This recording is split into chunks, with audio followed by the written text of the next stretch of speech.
All right, guys, welcome back. Sticks and Stones Unfiltered. Today, we're going to have Chance Stevens on.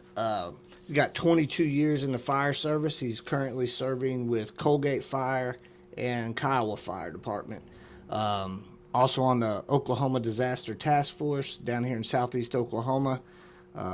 Looking forward to talking to you, bro. Yeah, looking forward to it. I'm ready for it. Man, I appreciate you coming on. So. Yeah, I've been watching all your other podcasts, and this is great what you're doing for this area, getting people out there. And yeah, I think it's good we can let people know, what rural America's still doing for sure, too. for sure.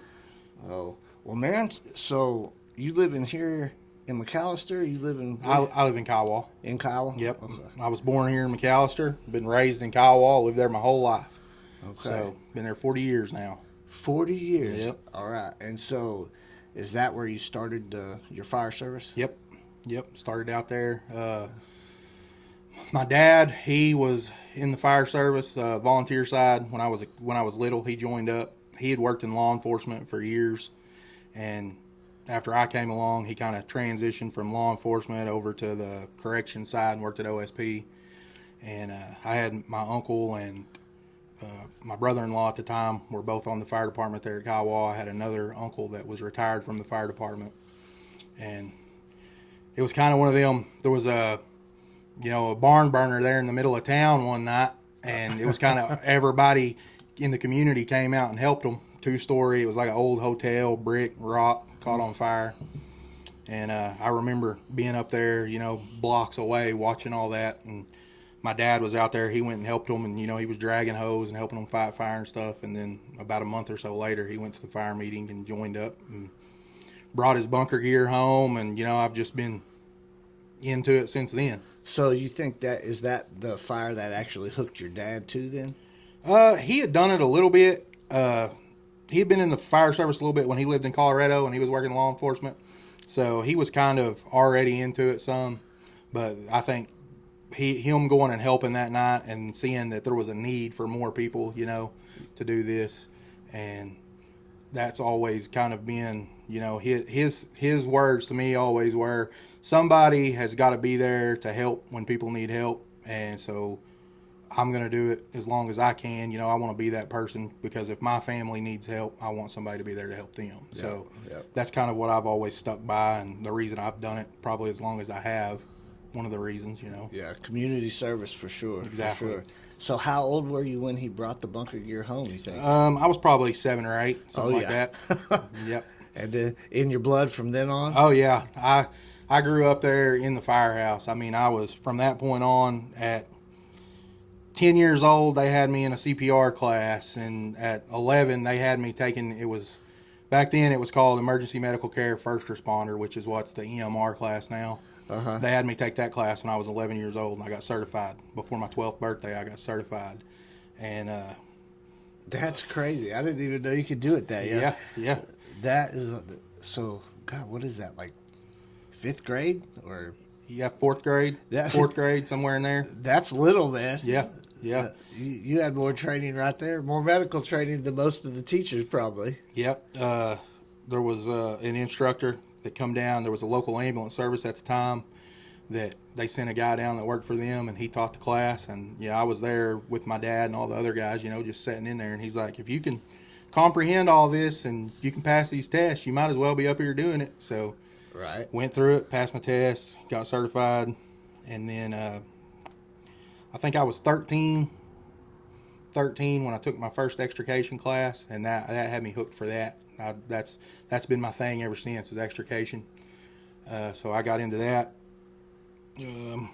Before I was 15, I'd done my little wildland classes and stuff, and like my hazmat awareness and all that. I'd done all those classes and everything. So I remember going, and all that was through Kiowa, right? Yep.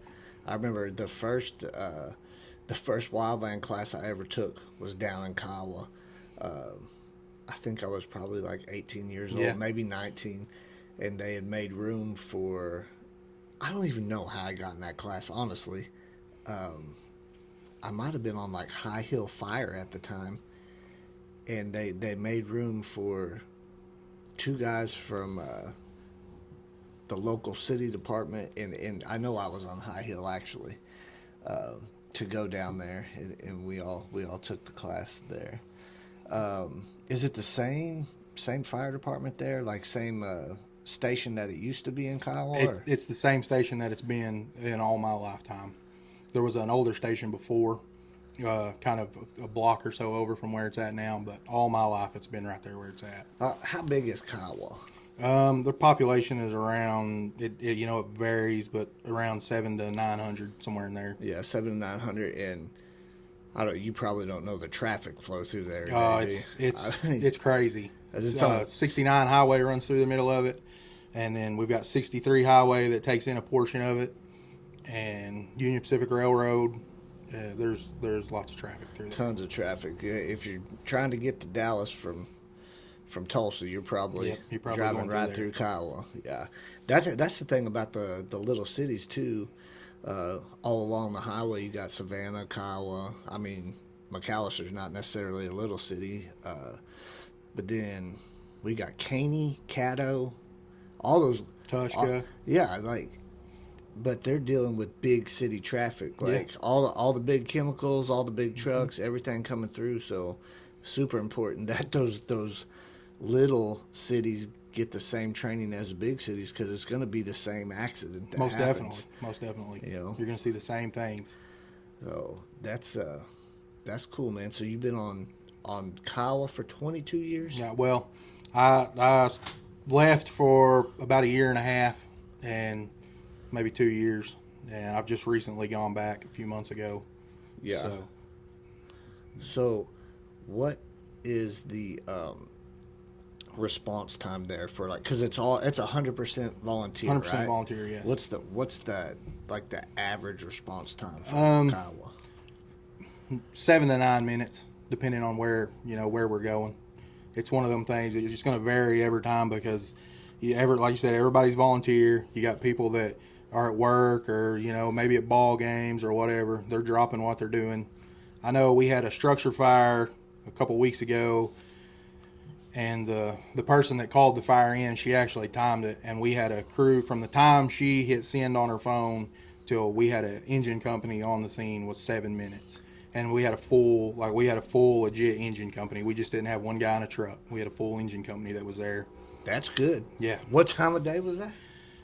It was like 6:30, 7 o'clock in the evening. Okay. Yeah. Okay. So, I mean, my understanding, most of the time, like most of the volunteer departments here or locally, the easiest time to get it staffed or get the right amount of manning there is, probably 8 p.m. to about 6 a.m. because everybody's kind of at home, not at work. Yep.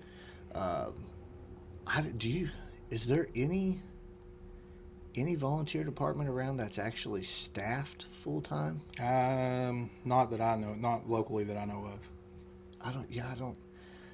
The only place I know where they staff quite a bit is up by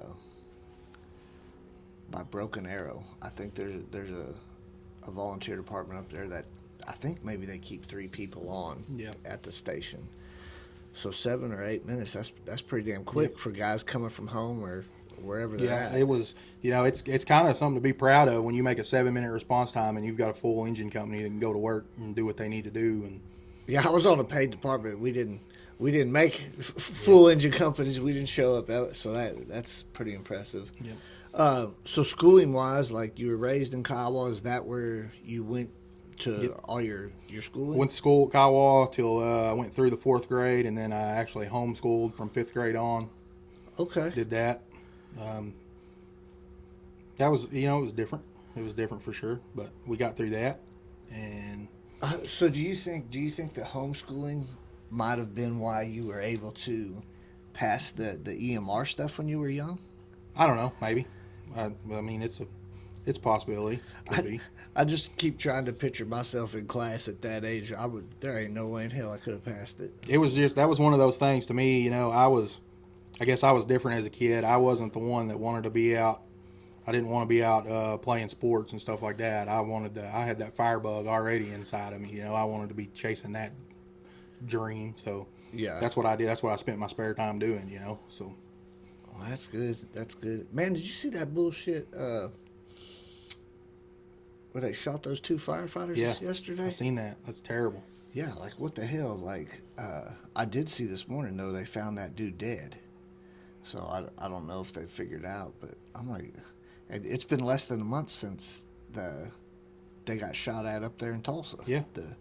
I think that was IMSA, maybe IMSA and Tulsa Fire, but it's getting crazy. Yeah, it is.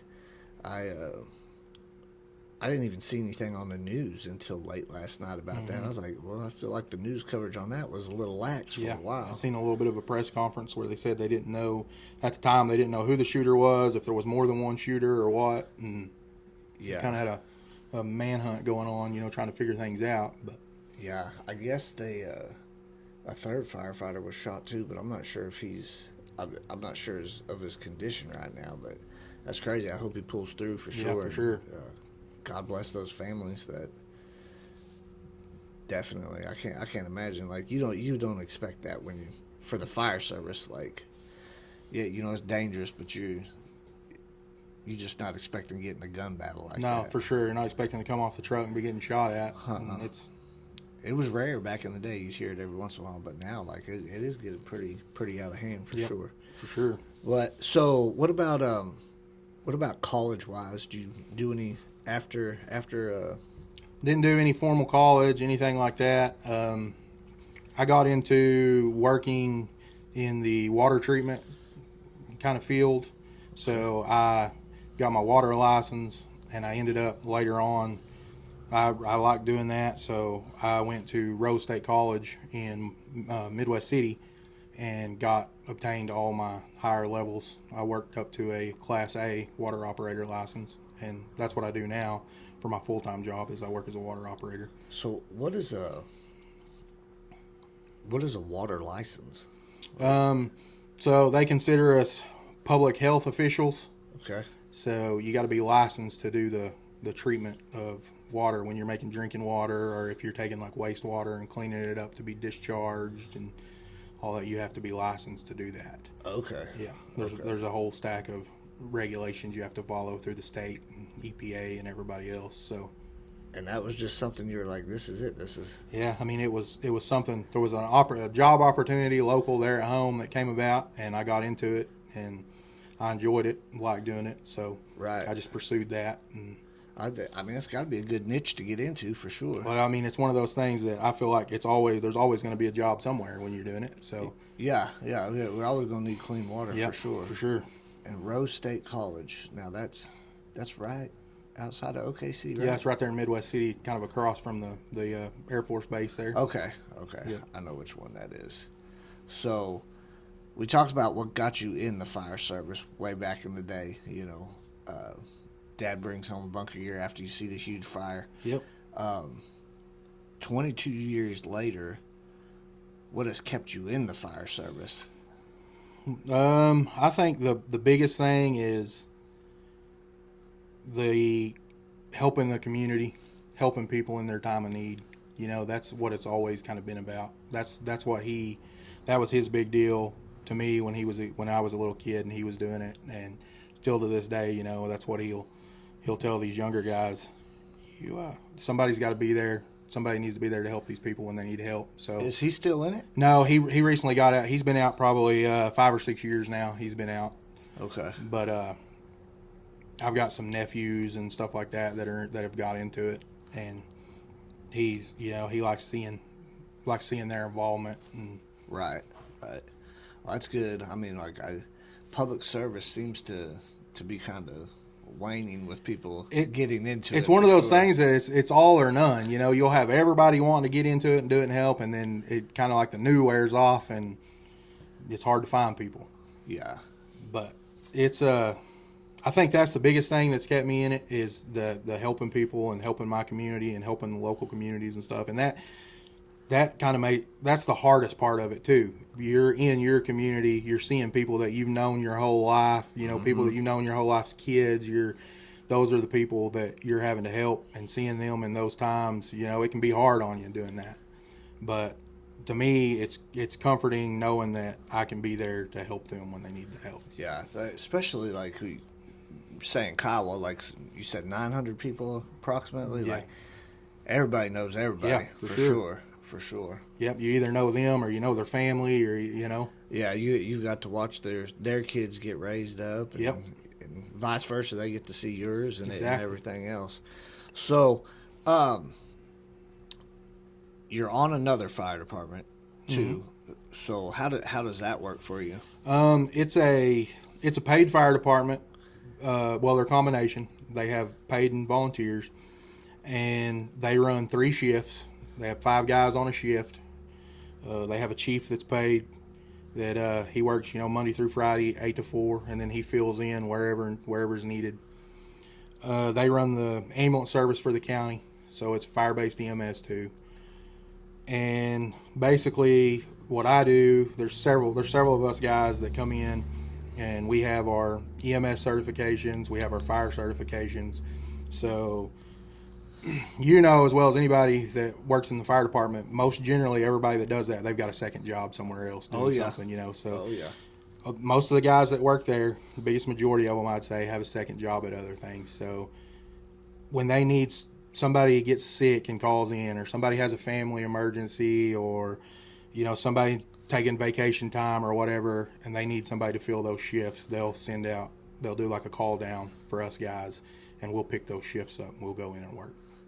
So we go in just like the full-time guys that work there. We've got our gear, we've got whatever, and we can staff whatever seat in the engine needs to be staffed that day. We can staff the ambulances or whatever. We're right there ready to go. So the on-call guys, it's same expectations as far as training, skill level. Yeah, everything. The guys that come in and fill those spots are, they've got to have some fire experience, some EMS experience, and they'll put us on the, we all train together and all that. Right. How many full-time guys do they have? There is 15 full-time guys. 15 full, and then how many on-call guys? I'd say there's probably 5 or 7, something like that. Okay.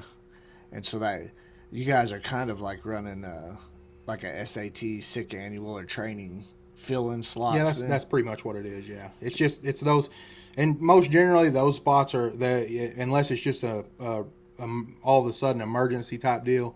Those spots will be opened up to the full-time guys first if they want to work overtime or whatever, But like I said, most of them have other jobs doing other things that they've already committed to. Right. So then they'll send it down to us and we can pick those up. So how far ahead of time does are you guys notified? It varies. It may be weeks, or it may be hours, or it might be somebody needs to go home right now. Can somebody come fill in? Yeah, if somebody calls in, or if someone's sick or is calling in sick, it's pretty much immediate. Yeah. But if they schedule vacation, you guys know ahead of time? Yeah. If there's something scheduled like that, we know ahead of time.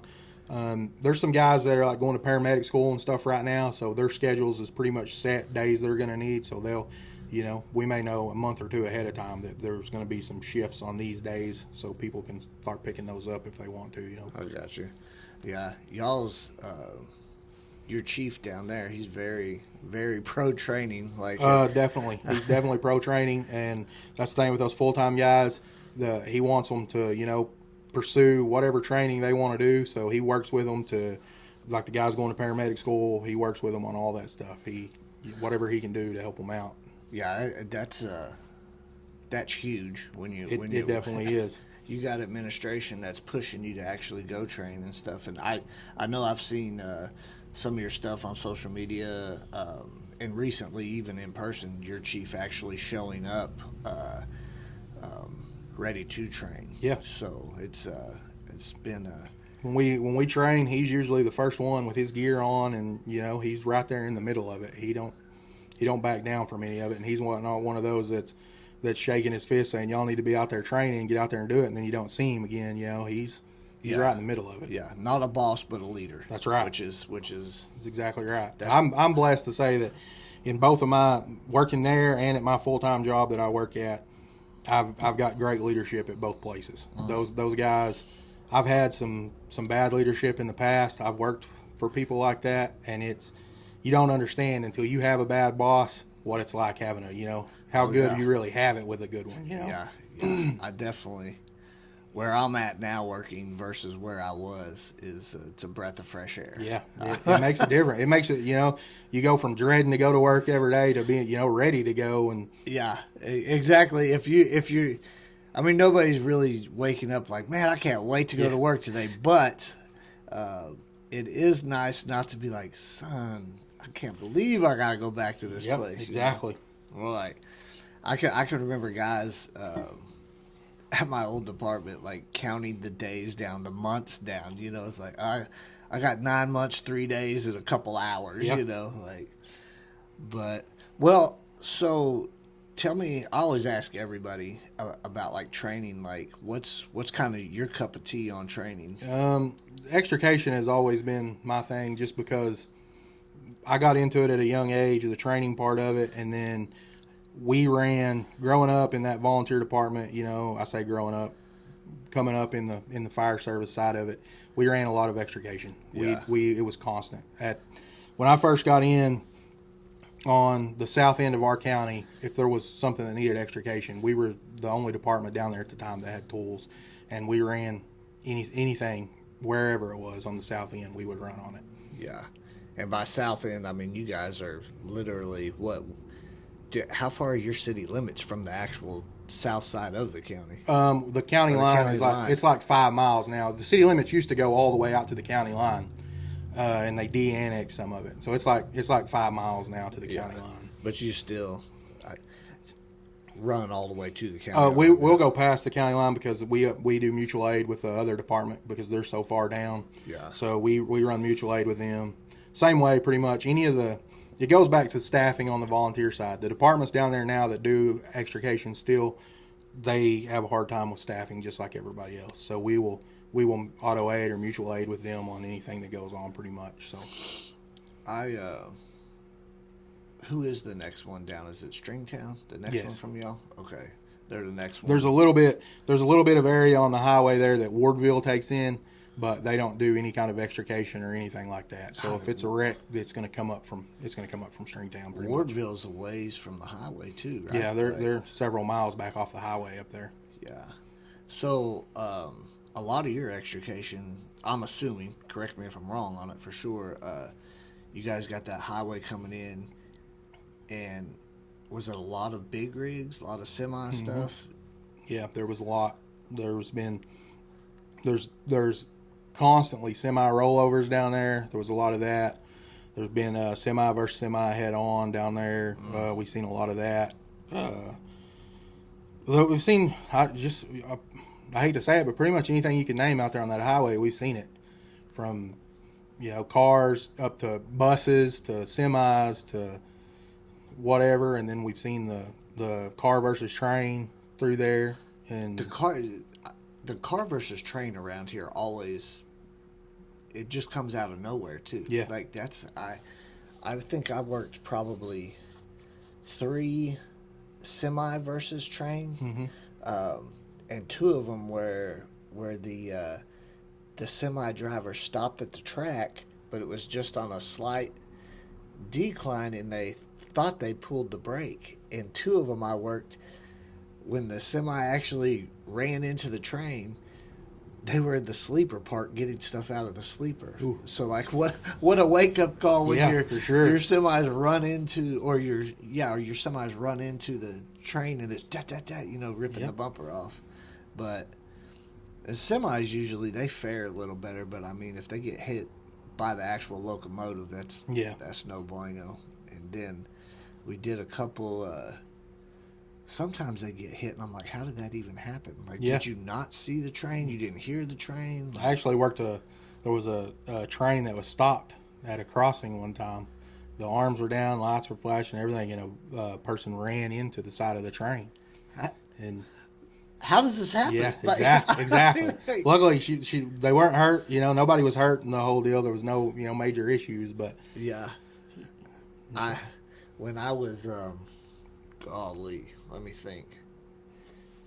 And what I'm about to tell you, I'm not suggesting anybody ever do, but in the city I live in, Northtown train tracks, the guards might go down, the guard arms might go down for a while before you're allowed to cross. And it was nothing out of the ordinary for us to just go around. Mm-hmm. You could see the train, Yeah. I saw the train way up there and decided I was young. I mean, I think maybe 20, maybe 21, and I drove around the guard arm there and got about halfway, and I met another truck coming from the other side about halfway. Well, he got blocked in by traffic, and I had this little old lady blocked me in, and I had a Toyota Tacoma. And he couldn't move, and I couldn't move, and I saw the train coming, and I was like, I'm definitely moving, so I put it in reverse, and I pushed the old lady off the tracks with my truck. Mm-hmm. And I could not remember. It was one of the sheriff's deputies' grandma. No. And we got pushed off the track, and I told her, I was like, hey, that's on me. Like, we got to do what we got to do. And she's like,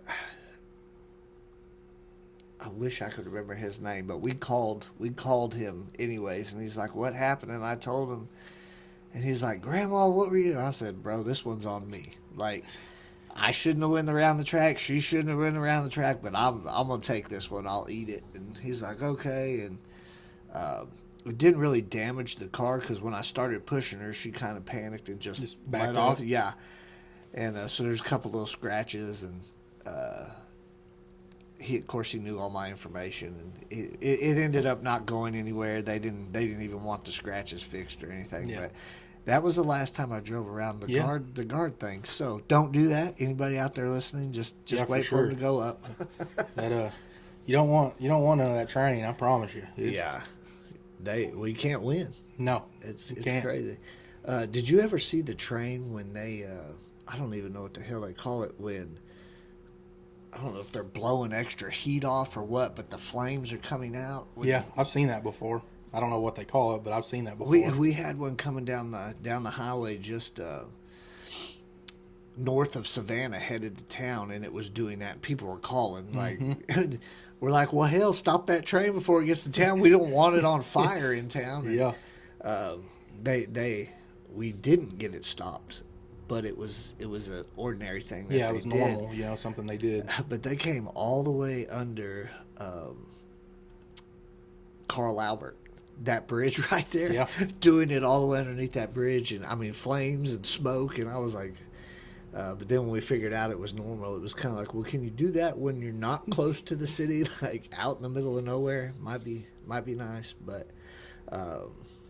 I hated the trains, the amount of stuff they could carry, the chemicals, and I mean, it was nuts. Yeah, it's they carry all kinds of stuff up and down the rails for sure.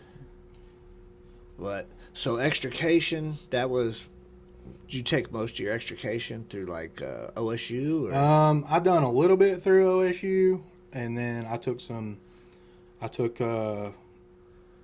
tech rescue. I know for sure one class through them, maybe two. And then I went up Isaac Frazier. I don't know if you know who he is. He was Tactical Advantage Extrication. Okay. He runs it, and he does like the Wichita Fire Symposium or whatever they call it now. He's up in Wichita, Kansas now. He come down to Edmond when he was still in Florida and put on an extrication class up there. We were up there for several days. I went up there and took that, and his extrication class was eye-opening to go from seeing just plain, technique stuff to actually getting in there with live victims, working around them and things like that. It was something to see. I definitely, when I started kind of getting out of my comfort zone and going to other trainings, away from, I was raised in the fire service. I mean, when I started, it was OSU. Yeah. And there's nothing wrong with it. It is what it is, but it's pretty basic. It is when you first get into it. Good platform. But so I did mainly that for like 5 years probably, and I never really got outside of my box.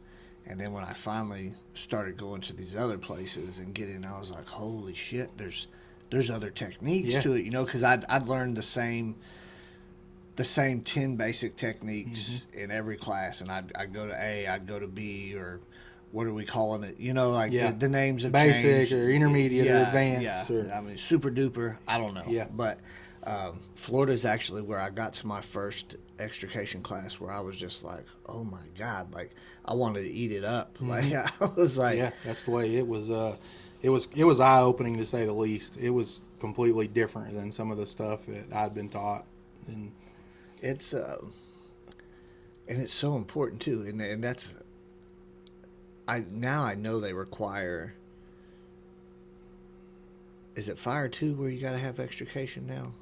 yes, you got to have your You got to test out for it, right? Yeah, and that's good. I mean, I think those are the kind of requirements I think we should definitely be having too, like realistic, you know. Yes.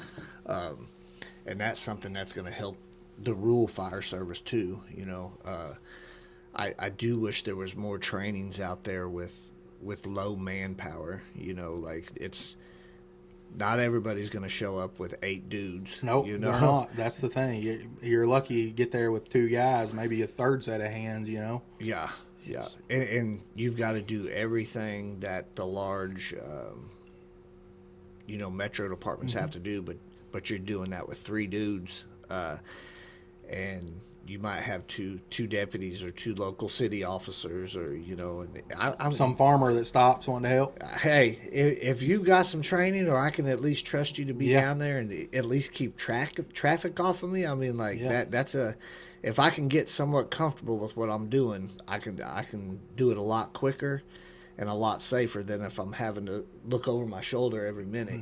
So it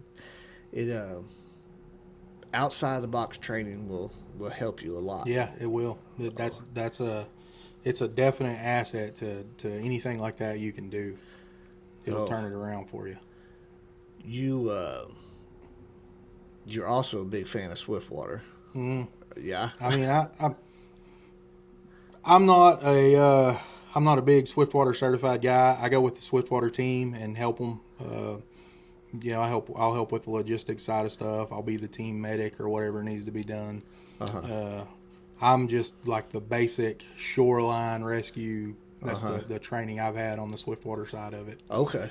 But I will deploy with the team if they need an extra set of hands. I will go with them and, like I said, help with the logistics stuff or the loading and unloading boats and whatever needs to be done. I'll go help with it. You can't have enough hands when you go. So when you say deploy with the team, like what are you talking about?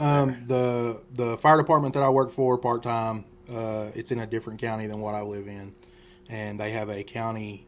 It's basically like an all hazards rescue team and task force, and we're part of the bigger Oklahoma disaster task force.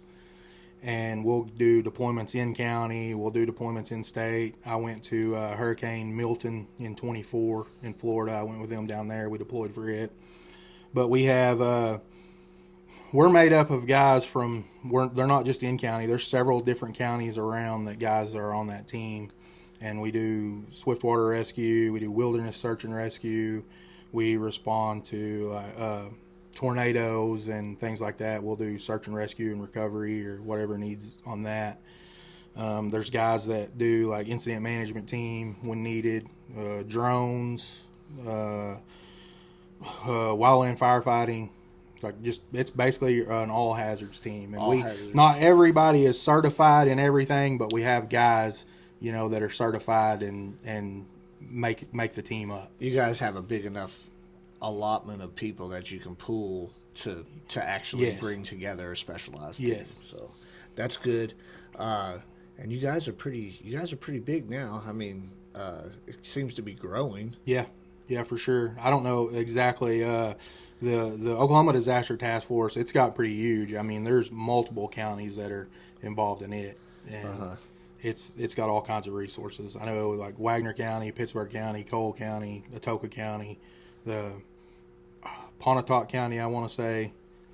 There's multiple counties though that are part of that, and there's all kinds of resources there.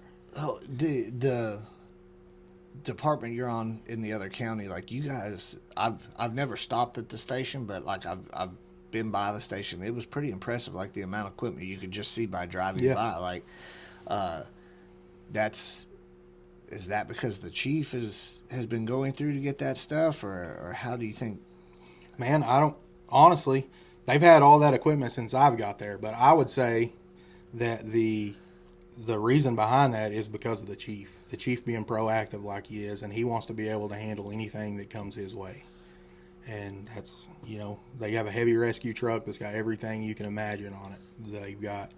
We got engine, 2 engines, ladder truck.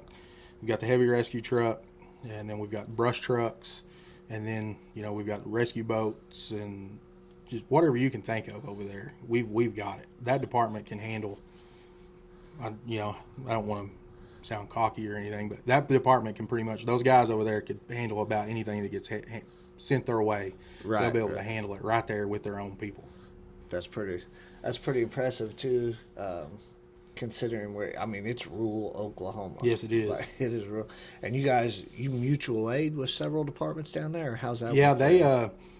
there's several departments right on the edge of town that like automatic aid with for structure fires and stuff like that, and then they'll go help anybody that gets in something that they can't handle.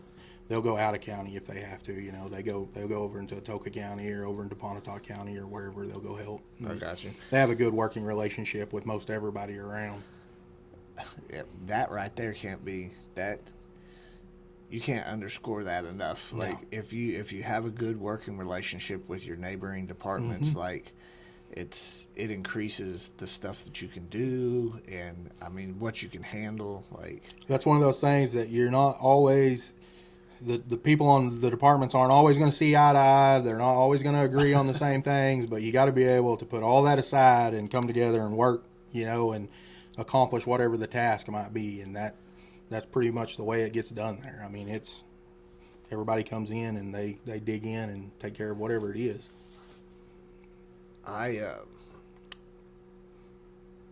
I really do. I don't know, like a guy crush or whatever, but like your chief, just the way he, you know what I mean? Like the way he makes everything accessible for you guys, or at least how it appears from the outside, like with getting you guys the training, getting you guys good equipment, like that's it definitely. I think I'm jealous as to where I was at versus what you guys have down there. It's one of those things down there. The funding is very minimal there. Right.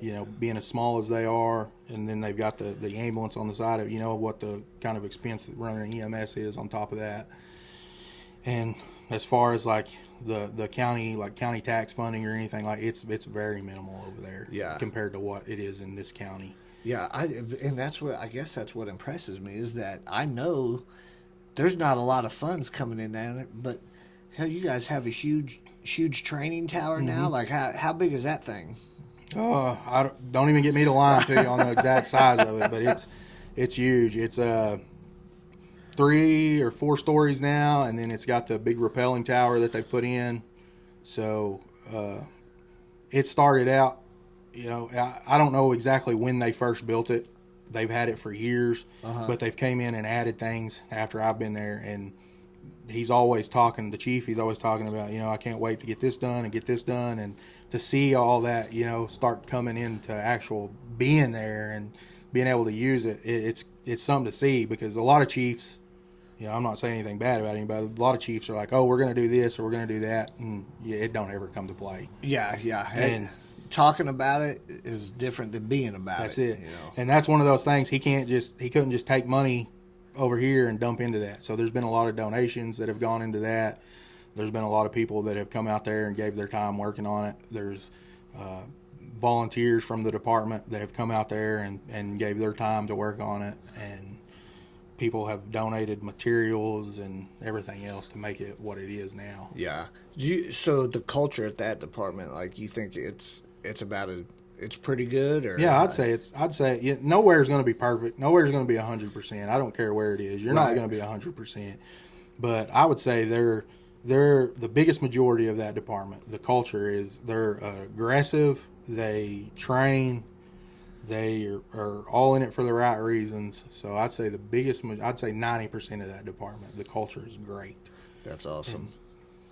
What about Kiowa? Like, it seems like you guys have done a turnaround. Like, it's just from looking in from the outside, it seems like there's been a pretty good turnaround. Yeah, they've got a chief he's not been there as the chief. He's been on the department. Yeah, he's one of them that's been on the department since he was 18 years old. He kind of grew up in the department the same way. His dad was in the fire department and stuff. and he's been there. He's been there a little while now, maybe a year or a little less. He's been there, and the officers there, they've got a pretty good core group of guys that are working as officers. They same way, they're aggressive. They're about training, and they don't. There was some people talked out to one of the guys because the structure fire they had a couple of weeks ago, he got up on the roof and vented the roof, and there was some people from another department were kind of like, you don't need to be doing that. That's not safe. And he's like, that's what we do. This is why we're here. We're gonna vent that. Every roof needed vented. I'm gonna get up there and vent it. I know what I'm doing. I know how to do it safely. I'm gonna get up there and do it. Yeah, it is. I think there's a difference between nothing's 100% safe. No. You know what I mean? And there's a difference between knowing what you're doing and just winging it. Well, the theory that we always pass around at Colgate is that it's not a safe job, but you can do things in a safe manner. Right. You can do it safely. You can you can be trained, you can practice, you can know what you're doing and how to do it, and you can do it in a safe manner. So, but yeah, the officers there, like I said, they're aggressive. They train. They're all, they're well trained. They've got some younger guys coming up in the department they're the same way. They're real aggressive, and they're working on. They've stepped up. They've took some training, and they're getting their training in, and they don't mind coming in and doing whatever they need to do. And that's pretty awesome. That's one of the things that I say has changed over the years that I've seen in the volunteer side of it. It for a long time was, we're volunteers. We don't really, need any of that training. We show up and give our time to put the fires out. Why do we need to give any more time to train and all that? We're already doing it. And for the most part, I'd say the volunteer service, especially, here in our part of the state, has got away from that. Yeah. You'll hear people once in a while. There was a guy in here the other day, and God, I wish I could remember who he quoted. But the quote was, if you're just there, I'm going to screw it all up, but it was basically like, if you're just there for the t-shirt and you're not training, what's the difference between you and another citizen? Yeah. And I was like, you know what? Damn, that's a pretty true quote, Well, that I had that discussion with a guy here several months ago. He was talking about volunteer firemen, and we were talking about the things now where fire chiefs can be held liable, and commanding officers on scenes can be held liable if people get hurt and things like that. And he's like, well, we're just volunteers. I don't know why they expect that or this, and I said, well, because those people, when that fire truck pulls up or when they call 911, they don't know if they're getting a paid fireman, a volunteer. They just want somebody to come help. Yeah, they don't care. That's it. It's their time of need. They want somebody to come turn the problem around. Right. And that's the thing.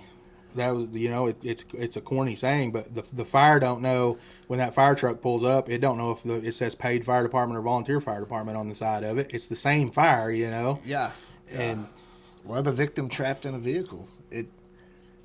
They don't know. They don't care. Exactly. Pulled up. Like they just want you to perform the task, get them out, so they can live to see another day. Yep. Well, me and some of the younger guys there at Kiowa were talking, and that's what I told them. They have kids and stuff, and they weren't really questioning the training stuff, but they were, we were talking about it, and I said that was always the way I looked at it, is that if I'm not there and my kids need help, I want the people that go to help them to know what they're doing. Mm-hmm. Because you see that. I worked EMS for 12 years part-time, and in several counties, probably 5 or 7 counties, and you'll see volunteers show up, and I hate that whole volunteer paid. It's not professional to me. You can have paid professionals, and you have volunteer professionals. That has nothing to do with it. Money doesn't make the professional. You'll see those guys show up. You'll get a call. There'll be 17 people there from 3 departments, and they'll all be standing outside. And we're here. Yeah. We didn't do anything, but we're here. We're blocking the driveway where you can't get in. We're blocking the door, but we're here. Yeah. To me, it's a waste of time if you're just going to show up. Like Yeah. for myself personally, I wouldn't want to go to somebody's emergency and, well, I'm here. I hope somebody shows up that knows what they're doing because I don't know what I'm doing. Right. Well, I just don't mean if you're not going to do anything besides just show up, like, why are you showing up? Exactly. Basically now you're a looky-loo who's in the way. I mean, there's a spot for everybody in the fire service, but I mean, if your spot is doing something at the station, maybe there's no need for you to go. That's right. It's weird. It's a double-edged sword because you want as many people as you can get, but you really want the people that are going to do stuff too. So it doesn't do any good to show up to that house fire and not know how to deploy your hand line. I mean, like if you've never opened a bale, what are you doing here? Yeah, there's people out there, volunteer departments there'll be a structure fire in their area, and they will pass up an engine or a tanker that's sitting in their station because they're scared of operating it. They'll go straight to a brush truck and run, to that. Why? Yeah. If you're going to be in that, learn how to do it. I understand it can get, it can seem overwhelming.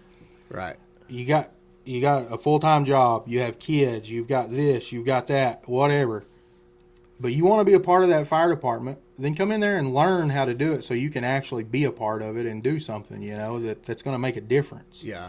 I think a lot of that falls to the culture too of that department. Like, and paid departments aren't the only departments that have fire department culture. They're not the only ones that have a positive, So like, if you're on a department, like really, like your job's not only to be a good firefighter, but it's also to be training the people that are just coming on. Like, we shouldn't let anybody on any fire department if all they want is that T-shirt. Nope. Like, if you're coming on, like, hey, we got expectations. Yep. Like, my expectations, you got to make this many fires at least, and you got to know how to operate every piece of equipment we have. It doesn't mean you're going to be the best at operating Nope. it. I mean, like, there's some people You're never going to learn, though, until you start working with it, get it figured out, and then the more you practice with it, that goes back to the theory of, well, there will always be somebody else here that knows how to do that, so I don't have to learn that. I've heard that so many times coming up, but what happens when there's not? What happens when you pull up at that fire station and there's nobody else shows up? Right. Or one other guy shows up and he's the same as you. He don't have a clue how to, Yeah. What are you going to do then? Yeah. It is crazy. You have to build your skill set and constantly be working on it. That's right. If you can't perform, then you're really no good to anybody. Nope. But I don't want it to sound like, and I was on a volunteer department too for quite a while. I don't want it to sound like we're bashing on just volunteers. Because we're at all. not. Like, there was some paid dudes that I worked with that once they got out of once you got off probation, they didn't hit another lick. I mean, and the place I was at, like, you could actually give yourself a raise, a $470 a month raise by getting classes. You had to have 5, check them off. But who wouldn't want to give themselves a $470 raise? But, like, I worked with dudes for 10 years, guys that were there 10 years that never went and got the 5 classes they needed for that raise. Free money on the table. So it's not just, and I know the place I was at that I worked at was not the only place that happens. Like, for sure. There's guys that hire on because, man, hey, I think this is a great way for me to make sure I've got a paycheck for the rest of my life, versus, man, I want to make a difference in my actual community. Yep, I can make a paycheck and I can look cool while I'm doing it. Right. That's all I need. And really, I mean, like, that might be on the administration for letting guys do. There's no accountability. Yeah. So, if you're getting into it, whether it's paid, volunteer, whatever, like, you get into it for the right reasons. For sure. And decide, like, you'll know very quickly, like, hey, I either like this or I hate this. So, That's, I've seen guys that come into the volunteer side. That's the way they didn't realize what all went into it, and they come in wanting to be a firefighter, and then realize that we're getting toned for medical calls, we're getting toned for car wrecks, and then no, I don't want to mess with I that. try to do that. Yeah, that's too much for me. And we had several guys that at one point they only came for fires, and that's fine. That helps out in the volunteer world. Mm-hmm. You got guys that don't want to run medical calls, and you got guys that don't want to run car wrecks and all that. That's fine. Mm-hmm. They're going to show up for fires. They're going to be there for fires. That's one more person that you're going to have for those fires that you didn't have before. Yeah, but I mean, in that aspect, like, I guess you could have people that they're like, hey, I'm on the department, and just be upfront about it. Like, hey, I'm only going to show up to extrication calls. Yeah. You know what I mean? And, like, to me, that's okay. Yeah. If that's, as long as you're upfront, as long as you're going to show up for that, and that's what you want to do, yeah. As long as you get that out, get that out in the open, that's all you want to do. I've known several volunteer departments that had people that just, they worked in EMS, and they didn't want to do any of the fire or any of that stuff, but they wanted to go on the EMS calls, so that's what they would do. They would show up when there was an EMS call, and they'd go help out till the ambulance or whatever got there. And man, that place I work now down there, it's it's out there. No, actually, I'm on the very tip of Latimer County, but all the stuff in Tallahena is actually in LaFleur County. Yeah. Tallahena Fire, they train quite a bit. Mm-hmm. I mean, but a bunch of their firefighters are actually LaFleur County EMS employees. Mm-hmm.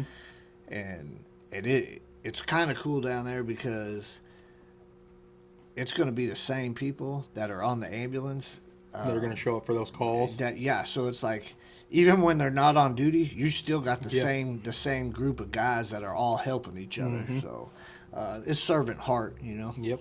Okay, so I got to ask you a question, and I want the truth, because I got my ass roasted one day for it. Does it piss you off if somebody says volley?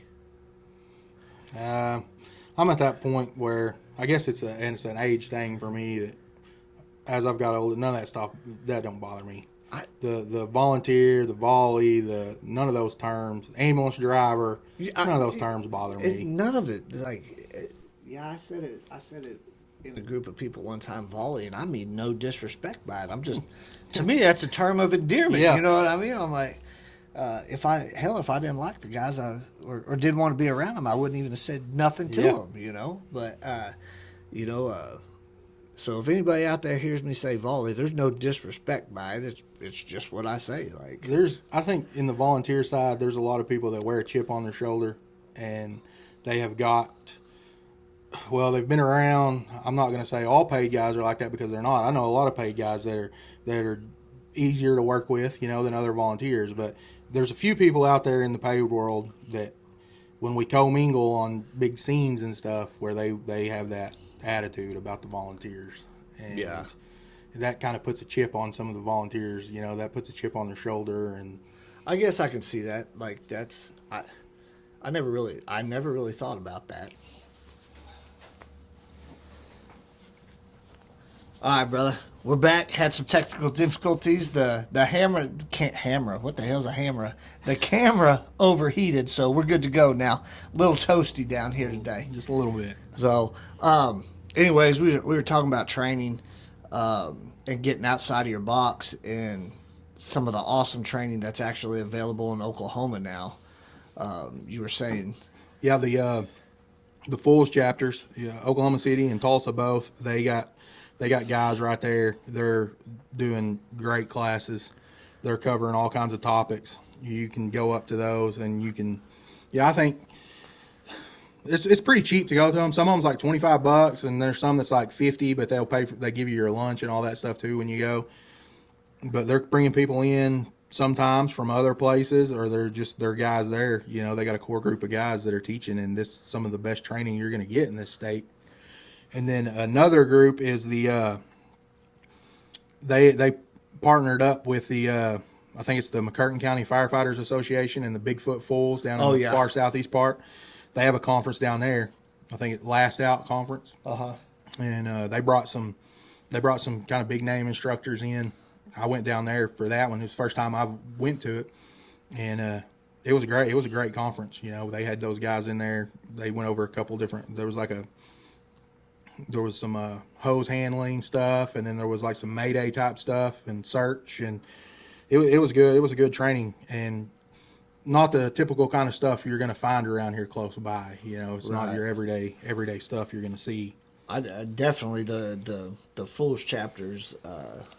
It's a huge resource for guys too, and even if you're not a member of a Fools chapter, you can actually go to the training. Yeah. I mean, $35. I mean, even if it's $50, that's still pretty cheap for the level of instructor you're actually going to get. You know what I mean? Because everything's got levels to it. Yes, it does. And they typically, their instructors are pretty spot on, pretty squared away guys. You're getting seasoned guys in there that they've got the training, they've got the experience. You know, they have done what they're teaching for years or have done it a lot. You know, they're busy companies and stuff, and they know what they're teaching. You know, they're not just reading it out of a book. It's not the train the trainer. I went to the class twice. Now I could train it. Yeah, it's not that for sure. I went to a live fire training one time, and there was like different stations before we entered the thing that was on fire, and it always stood out in my mind because this guy previously had been telling me about he was a Mayday instructor and he could instruct this and instruct that and instruct, you know. And I was like, well, that's cool, man. Like, where you at? And he told me, and I was like, well, cool. I mean, maybe it's possible if you got the experience, you know. I don't know. Like, I'm not trying to judge. I'm just here to get some reps in, and we're just sitting there, and it's like right before our time to go into this place, and he looks back at me and he says, hey, how do you go on air? And I was like, holy shit, bro. And you're teaching these other people. So I didn't say anything, you know, and if you're out there, I ain't trying to poke fun at you, bro, but you know who you are.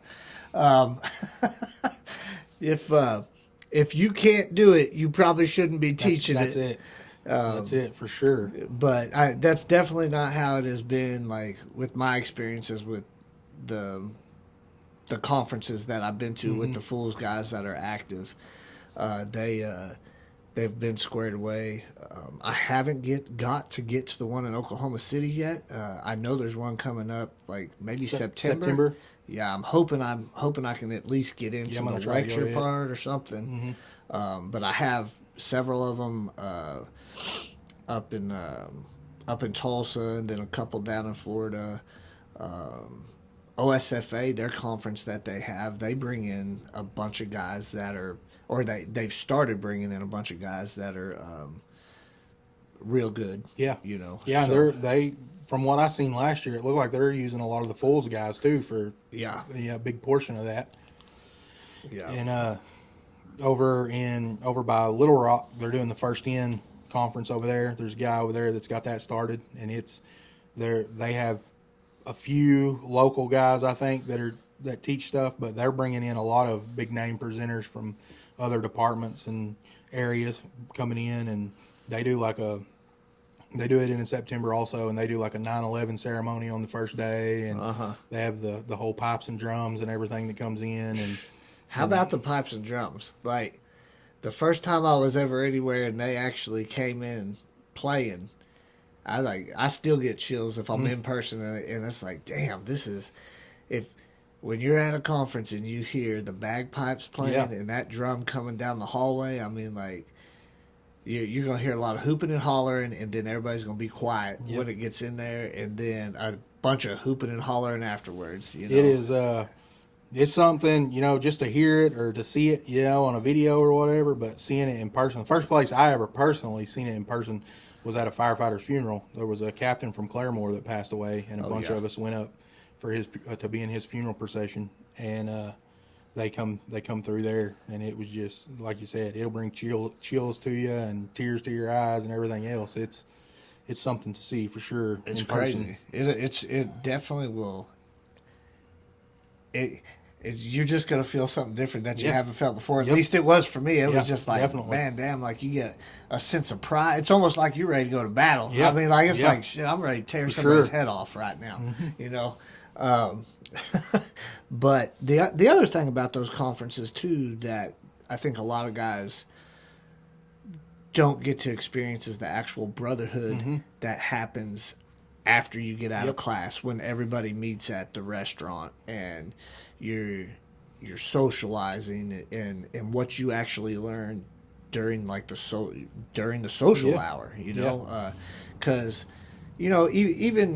even when you're part of a chapter and you're teaching, like you have to maintain a level of professionalism Yes. in class, you know. But like if it's social hour, like you can get a feel for the guy, like what he really thinks, what's really happening, you know.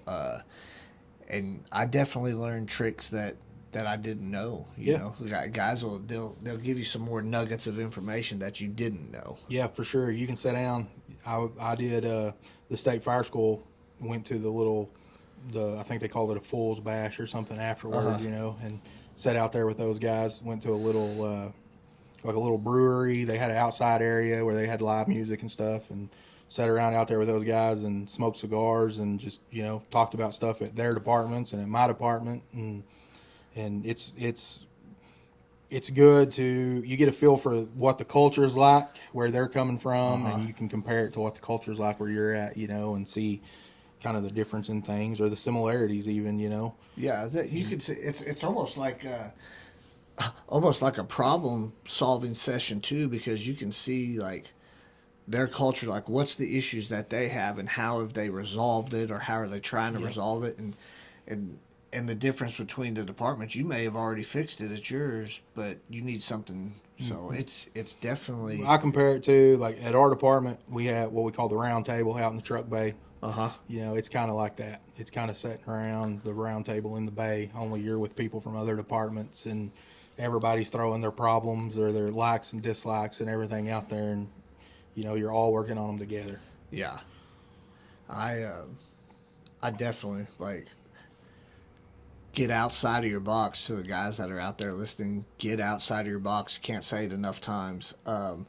And go train with guys that you don't actually know. Learn some stuff that you haven't learned before. Like it, love it, or leave it. You eventually are going to find something that's useful for you and your department. You're going to find something to bring back no matter what. Yeah. And you're going to every time you go to something like that, you should find something to bring back, whether it's something that now you know this tactic and it's not going to work for us, or it is going to work it's going to work better than what we're doing now. You're going to have that. And that's one of those things. Like I say, you got the guys you work with, volunteer, paid, whatever, your crew. You need to train together. You need to work together. You need to know how to work together. But you need to get outside of that, definitely. You need to go train with people you don't know, because you're going to build. You might not think that you're in a comfort zone with those guys. There might be, you know, some newer guys out here. They're like, I'm still getting this all figured out. You know, I don't know. I've been here a year. I'm still trying to figure these guys out. You're in a comfort zone, whether you know it or not. So you need to get outside that comfort zone, get with people you don't know, and you'll see a difference. Yeah, that phone number that you get from the guy you meet at an outside the box training or a conference, you're gonna develop those relationships. Yeah. And there's guys I'll still call today. I'm like, hey, bro, like, what would you do here? What do you guys actually do? There's people I've met from all over the place that I still, you know, I talk to probably on a weekly basis, and that's just, you gain those.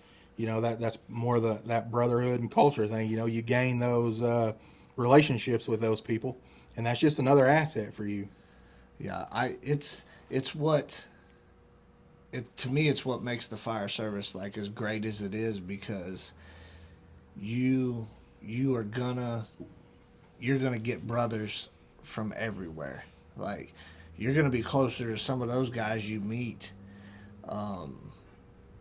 outside of your department than you are with some of the guys in your department, because they're like-minded, and you're going to run into them time and time again. And then it gets from you're not just going to run into them. You're going to make a point of, hey, bro, I'm going to be in your neighborhood. You know, like let's go. Let's grab some dinner. We'll grab a drink, or whatever. You're gonna link up with people that you were meant to link up with. That's another thing. If you're in a department and the people there, they don't want to train, they don't want to do that, and you don't fall into that slump. Reach out to other people. Reach out to another department. Reach out to some of those other people. And you're going to find other people out there that are like-minded, like you said, and that want to train. They want to work on that, and they'll welcome you in, and they'll let you train with them. There's always somebody out there doing some kind of training, and they don't mind people coming and doing it with them. Yep. Very, very open to it. And if some dude's out there listening to this right now, and you're at a department and you don't see an end in sight as to where it's gonna get better at that department, don't be afraid to take that leap too. There's nothing wrong with actually going to another department. I know a bunch of guys that have got stuck in ruts, and they won't go to another department over a $200 pay loss. But is that $200 worth your mental well-being? Because I'll give $200 up to go work at a department where I know they're like-minded, and you might have to be the rookie again for a little bit, but so if you're just somewhere where it ain't gonna get any better, I promise you there's another place that will accept you with open arms. Don't be afraid to go. That was an issue I had with mine, is I wasted so much time treading water that I eventually just drowned where I was at. I should have definitely just grabbed the life ring from, I had a couple opportunities that I let slip away. But the fire service in general, it can be what you want it to be. That's it. So, well, man, rewind everything all the way back. What would you tell 19-year-old Chance now? It doesn't have to be about fire service, or it can, or I think just in general that would apply to everything is, don't worry about other people's opinions and what other people think. You do what you think's best for you. You do what you want to do, and go with it from there. Don't worry about the naysayers and the hypocrites and the people out there that are telling you that you can't do it or that you shouldn't do it or any of that. Don't pay attention to any of that. Let them throw their mud or whatever and go on. I agree 100%, man. That's good, sound advice. Yeah, because they're not paying your house payment at the end of the day. They're not paying my bills, so that's for sure. Well, brother, man, I appreciate you coming up and for sure, man. This has been fun. I've enjoyed all of them that you've done so far, and I enjoy every time we get to sit down and talk. Anyways, it's cool we get to do it like this. So, yep, it's I'm looking forward to doing it again. And yeah, for sure. We'll get it lined up again. Work on your boss. Tell him he's got to get in here. Yeah, I'm telling for sure. But all right, guys, Sticks and Stones Unfiltered. Appreciate you guys tuning in. Like and subscribe if you can. If there's somebody that you want to see on Sticks and Stones Unfiltered, let me know in the comments, and we'll see what we can do about getting them on. Talk to you later.